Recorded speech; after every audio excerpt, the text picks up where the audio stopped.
This is Frank Islam, Chairman and CEO of FI Investment Group and your host of DC Night Show, where we interview leading voices from business, politics that impact you, the viewer. Today, our guest is Dr. Nisar Chaudhry. Welcome to our show, Nisar. Thank you very much for coming. I'm honored. Tell us a little bit to the audience who you are and tell us a little bit about yourself. I basically am involved in the area of U.S.-Pakistan relations for enduring relations. Then I'm involved in the area of consolidation of democracy in Pakistan. Then I'm involved in the security issues of Pakistan and general security issues of the region. Very good. And as I understand, you receive a very prestigious award from Pakistan. Tell us a little bit about your award. Yes, what's the name of the award? They call it Tangmai Imtiaz. Okay, very meaning nice. a medal of distinction. Yeah. And for my contributions in the area of U.S.-Pakistan relations. And this is something very uncommon because normally they give these awards to congressmen and senators. Well, that's very nice. And thank you for your leadership and thank you for serving our community. And we'll talk a little bit about the U.S.-Pakistan relationship and why it is important for the diaspora community to be engaged and involved and to establish and maintain that kind of relationship because they're instrumental in making it happen. Yes. So what I want to do is get started with the U.S. election. Tell me a little bit about what's going on with the presidential elections and all these things about the, in some cases, hatred and bigotry, and it's a hope versus fear, and pessimism versus optimism, and light versus the darkness. So tell me a little bit about the U.S. election. This year, these elections have become very interesting in certain ways, the kinds of spins both sides are doing. And since I am here in this country for the last 40 years, I have never seen this kind of campaign before. Because they are This campaign is not about issues. Yes. This campaign is about the hope versus the fear. Yes. Okay, keep going. Mainly, both the candidates Okay. are blaming each other for other things than the issues which are more important to the people So of they this don't country. talk about the issues and challenges that we face in America Yes, and how do you go about solving those problems. So we'll talk a little bit about what the issue we face. I mean, I'm not here to criticize or complain about anybody. Hillary Clinton I want to disclose, is one of my best friends, and I love her, and I want her to be the next president of the United States. What are the issues that's facing America that should be concerned, should America and in that case the world should be concerned about is, and how will that play out in the debates? What are the issues? Yes, it's a very good question. The actual issues of this country, 80% of the people, their main issue is economy and jobs. Job and economy. Then immigration, then gay rights, then abortion. You talk about the marriage, equality of marriage. And environments. Environment. These are the major issues this What country about is the facing. issues? And also war and terrorism. Terrorism and extremism, very good yes. way. What about the global competitions, about the concerns about the future of America? What about the middle class? And what about the people who have lost their job in the battleground states? So those are not the issues. What about income inequality and justice in America? So give me a little bit of a highlight. What are those issues, and how do you think they should address those issues? And let's start with the comprehensive immigration reform that has been passed by the Senate, has not been passed by the U.S. House. What your thoughts are? What do you do with 14 million undocumented immigrant that Mr. Trump wants to build a wall of hatred and bigotry rather than building the wall of understanding and cooperation? What's your thoughts on all these things? About immigration laws, you may call it immigration challenge. If Obama was during his first term, he could have not, through an executive order, made this law. He did it because it was his last term, the second term. And so he went through with this executive order. But these 15 million people, the real way has to be pragmatic, compromised, and dignified. You just can't throw them away. They're all humans. It's a land of opportunity. And these are the immigrants who built this nation and brought it to this point. And I think building walls will isolate and insulate USA. USA is a world leader. It needs to work with the rest of the world. and continue to lead the rest of the world. So I personally think that this immigration reforms, you may call it, or laws, you may call it, in this case, the people should be given relief instead of being thrown out of the country. Should the immigration reforms that the Senate passed about the trying to attract and retain the people who have this closer knowledge and experience, and especially where we have a shortage of those people, and that's a part of the reform is, do you believe that's correct? In addition to obviously doing something with the 14 million undocumented immigrant workers, we got to find a path to citizenship, and there are a lot of stuff that's involved in it. It's a good question. It's very interesting that wherever you go, wherever infrastructure is being built, wherever you need handymen, these Mexicans are available. They are very hardworking people, and they are the people who are really involved. So they contribute to the society. Yes. in terms of their effort, in terms of their hard work, as you said, and also they are part and parcel of America in every way. They're integrated into the socially, economically, politically fabric of this nation. They should be encouraged to be included in the system and not excluded from the system. There should be politics of inclusion, not exclusion. But certainly they need to make laws where the illegal immigrants should not continue to come in this country. But those who are already here, they are living with divided souls. Half of their families are here, half of their families are there. They have right to dream, they have the hope, and this country gives them hope. And they should be allowed and encouraged. This country is a country which lend you tools to succeed, and they have come here. So you're saying this country has been a beacon of hope and aspirations and dream. That's what and my story can only happen in America because America has given me the largest opportunity to succeed, because America's inclusiveness and openness, those are the values that binds us together. I agree. You are a great example about this. Thank you very much, Nisar. What I wanted to talk about what are the role of the minority? You touched upon a little bit about the Mexicans, but there are a lot of other minorities in this country, which is Asian American. They play an important role. They're a model minority in this nation. And then you have a black African American, then you have Hispanic American. So that constitute close to about 40% of the populations, and they're very important in the battleground state, which is Ohio, Pennsylvania, and Florida. Well, Ohio, Pennsylvania is not that much, but Florida obviously is, and Virginia is, especially northern part of Virginia, and Colorado. And also, I would think that Arizona is in play right now. As you know, the Dallas Tribune, Dallas Times, whatever the newspaper is, just endorsed Hillary Clinton. This is the first time they did it after the World War II. Yeah, which says something about they saying that the Hillary Clinton knows how to govern rather than having an apprentice in the White House, which will be Donald Trump in this case. My question to you, what role do the minority play, and what role should they play, and how do you harness and galvanize the resources of the minorities to be an active participant in this particular process? First of all, about minorities. This is a country of minorities. It's a nation of minorities. The only difference is some are bigger than the other, or some are smaller than the other. They have a very major role. It is very interesting that America is perceived to be a country of white men. They're the Westerners. But the fact is that the people who determine the fate and future of the presidential candidate are the minorities, because the whites majority is divided. They are also almost, you said 40%, maybe even more than 40%, you never know.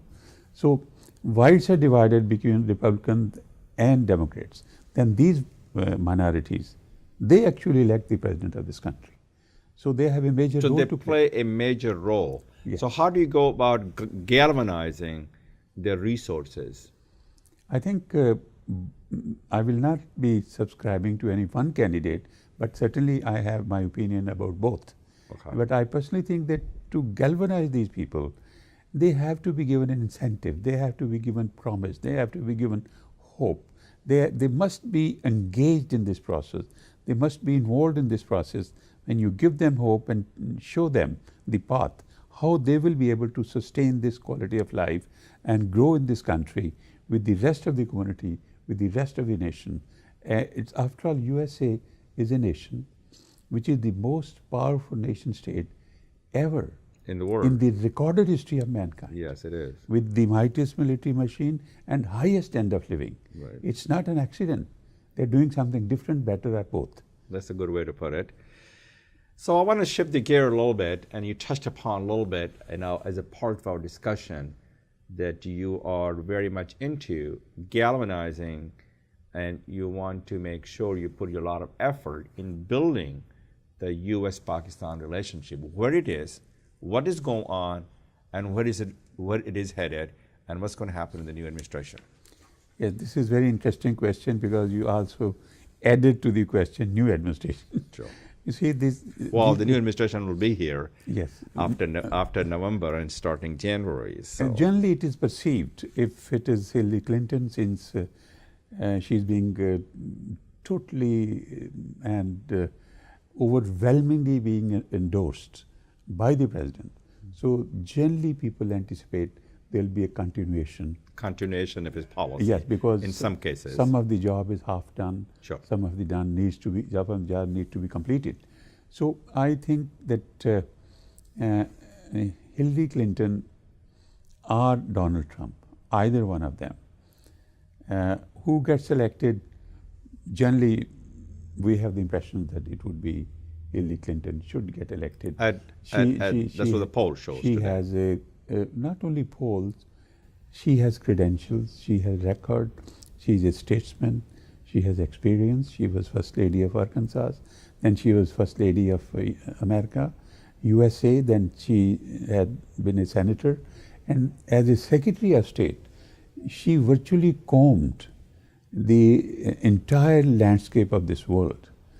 And in future, those countries will be able to grow, develop, and remain strong, who have good relations with other countries, who have a degree of control and access to the resources, and who can get markets for their products to be sold in those countries. So she's a trailblazer, as you mentioned. Yes. The question is U.S.-Pakistan relationship now, and is it going to go to the next height if she becomes, or when, in your case, when she becomes the next president of the United States?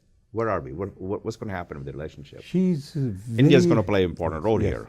She's very familiar with Pakistan. Yes. She had so many visits to Pakistan. Mm-hmm. No Secretary of State has visited Pakistan so many times that. So she's well versed with Pakistan. She's well versed with Pakistan, but U.S.-Pakistan there are points where they converge. There are points where the interests are parallel. Yes. And there are some points where they do diverge. Okay. Divergence, generally they don't bring into play. Right. But they certainly diverge, particularly in the area when it comes to war and terrorism. And extremism? Exactly. So they're bonded together in terms of fighting against the terrorism and the extremism. Yes. But they have a long history of friendship. Sure. Where there had been highs and lows. Sure. Rain or shine. Sure. War or peace. Yeah. They ultimately, their friendship survived. But there had been many highs or lows. In this case. So you see a brighter horizon under her leadership with regard to U.S.-Pakistan relationship? I think, to say the least, it would be a plateau. It will go well. And even they can become better, provided both the countries can overcome their skepticism. And the trust. And trust about Very each well other. said. Very well said. And at the same time, there are problems in the context of nuclear issue. There are problems in the context of Taliban. There are problems in the context of certain outfits which is perceived here that they were originally installed by the government of Pakistan. And then this is a misgiving that Pakistan has connections with the Taliban in Afghanistan. Pakistan might have contacts. Pakistan does not have influence. It is in the security interest of Pakistan to have contact with all the people, but they do not have any influence over them. And some of the people even charge Pakistan that Pakistan actually financed those, and even if you deploy common sense, it is very difficult or rather impossible to figure out or understand that what is, after all, could be the incentive of Pakistan in financing those Taliban when the stability of both these countries is interdependent. Why should Pakistan try to destabilize Afghanistan? You know, I got your message, what you're saying, but I wanted to have you shed some brighter light on in the diaspora community. Diaspora plays a very important role, and the Indian diaspora has done a very good job in building and maintaining the relationship with the United States and India. And the Pakistani diaspora is very, obviously very well regarded in this community, in this country, because they're professional, they're doctors, engineers, and they have contributed so much to this nation. And how do you envision that the diaspora community become more active participant in maintaining and establishing the relationship and play a critical and important role between the U.S. and Pakistan? The first thing is that they need to get involved into the system. So they have to be politically engaged. Yes. They have to have access into the system. Very well said. They must learn to work with the system. And then understandingly that after all, this is the leader in the world, US is the leader in the world. They should try to figure out what are after all those virtues they do have. And they should transfer those virtues back into Pakistan so that they can incorporate in their system. They are all reaping the rewards from this country. They are all getting the dividends. So it's a time for them to give back. Yes. So my question to you, Nisar, will be to tell the audience how that the Pakistani American needs to be politically engaged, and why should they be engaged? Tell the audience. In this country, every group, every business has to be engaged with the system, with the decision makers, because you don't want that the decisions about the future of your children should be made and you don't even know it. Neither you influence the decision making process, nor you influence those who make the decisions. So it is critical and important in this country. This is the beauty of this country. They do give you access, but you have to get engaged, you have to get involved, you have to have.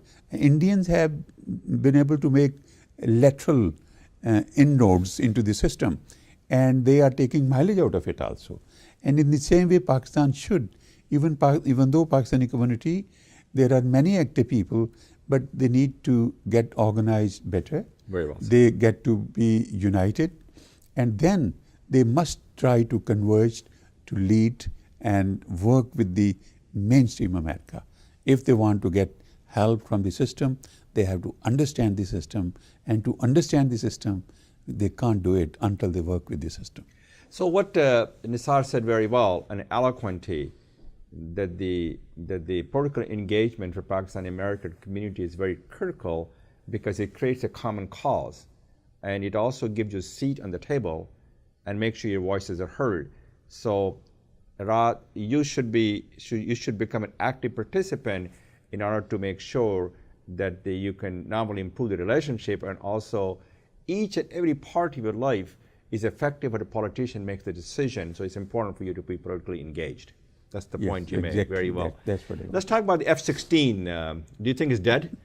These things, the sale. They keep coming up and going down.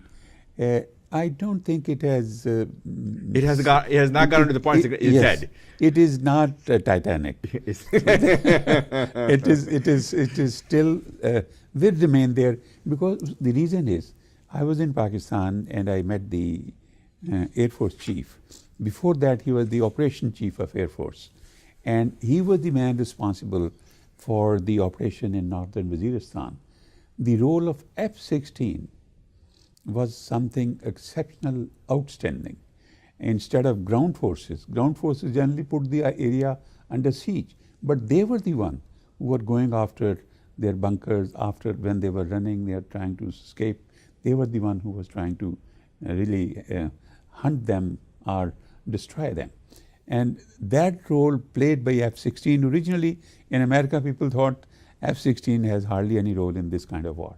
But Pakistan's Air Force, which was naturally equipped better, and then Americans gave them a kind of technology which had the precision accurate targets, and with minimum collateral damage. You said it very well, very nicely. So it's not dead. No. I want to shift the gears and talk a little bit about the two important relationships that you have to make sure that you have to engage them, and especially with the Afghanistan, with Ashraf Ghani, and Ashraf Ghani has made some inroad to work with Taliban, and Pakistan is very critical and important ally to fight against the terrorism and extremism. So that's the first question. The second question is, I believe, and I'm sure that a lot of people believe, and President said that very eloquently to Obama, that it is in India's interest and Pakistan's interest to make sure they have a strong and a stable and secure relationship between India and Pakistan, because they breathe the same air, the same people, and they can work together. The relationship should not be defined by differences, but what we can do to fight against the poverty, hunger, disease, despair, because they do not recognize the boundary, either the religious boundaries or any other boundaries. So shed some light on those two topics. That's a very interesting thing you mentioned about India-Pakistan relations, that these people lived together for centuries. They're the same people. But they have not learned to live as neighbors together. They have to figure it out. This is very critical. And again, whenever Pakistan made some overtures, there are some political compulsions on that side and sometime on this side. And there had been time, every political leadership in Pakistan tried to reconcile. But the military had a different point of view. So the military has a different view on this thing. Yes, their vision is different. Why is it different? Because they want to play a very important role to be a sort of a kingmaker, if I may say so. Or they want to make sure people recognize they have the power. They don't want to be kingmakers. Okay. But they have a responsibility to exercise vigilance when it comes to national security issues. Okay. Critical national security issues. And especially with India. Yes. And you mentioned about Ashraf Ghani. Ashraf Ghani is a very educated man. He is. Very sophisticated He's a very intellectual man. And the problem in Afghanistan is not one, multiple. The unity government is failing. Abdullah is asking for parliamentary style of government. This means the president's style of government is not working. In Kunduz, in the province of Kunduz, Taliban has taken over almost all the districts. They are only trying to save the capital of Kunduz, the government troops.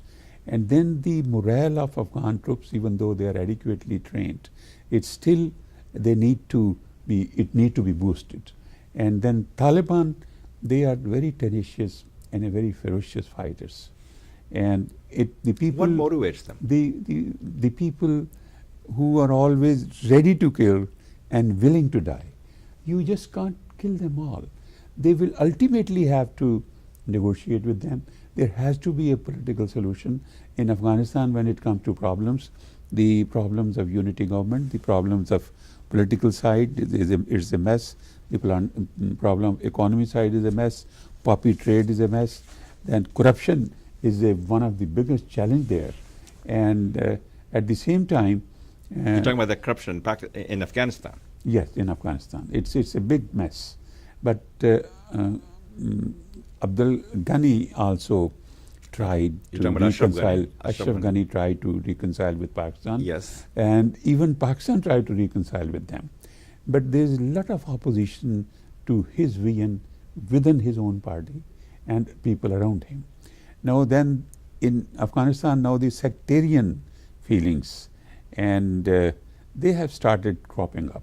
The different groups, like you can call them Uzbeks, Tajiks, Hazaris, Pashtuns, they are starting having cracks again when it comes to their federation, or collective as a nation.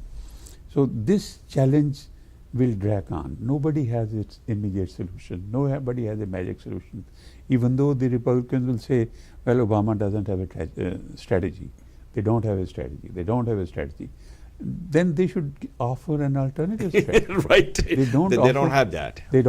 Nobody has actually. Yeah. Because they've gone too far, that they have been forced to operate on a thin ice, and they don't know how to really get out of it. So you see an improved relationship as you sit here between Afghanistan and Pakistan, between India and Pakistan, and also between U.S. and Pakistan? In this case, I know it's complicated. And somebody said once that I'm a simple man and my life is simple. Right. And I only like the best. You only like the best. So this is a complicated thing, but still it has to be resolved. You're And absolutely right. I think it would need a regional approach. And a regional approach means doesn't matter. Let them involve China, let them involve Russia, let them involve Iran, let them involve India, Pakistan, Afghanistan together. Because 1/4 of the population lives in South Asia. India is not a country, it's a continent. And if we can bring stability and peace in 1/4 in that region of the world, this means we have contributed a great deal to the humanity, bringing the humanity and bringing the world peace in the entire globe. Yes. It is critical because there are multiple number of stakeholders. Iran has their own interests. The Soviets have their own interests. China has now gotten involved and trying to show their interests. But as far as India, Pakistan is concerned, believe me, it is in the best interest of both the countries. So, Nisar, do you think that the public feel the same way in Pakistan? That it is Pakistan's interest to make sure that they have a warm and relationship between the two countries that can work together, because the relationship should not be defined by the difference, but what we can do together. There is no problem with the people. I'll give you an example. In 2005, I took 276 Pakistani Americans from this country To India? to India. Uh-huh. This is the Wonderful. This is the biggest delegation ever gone to India, consisting of Pakistanis. Yes. And the ambassador Ronan Sen, I remember him. Yes, he asked me, why are you going there? I said, it's not tourism. We want to meet people.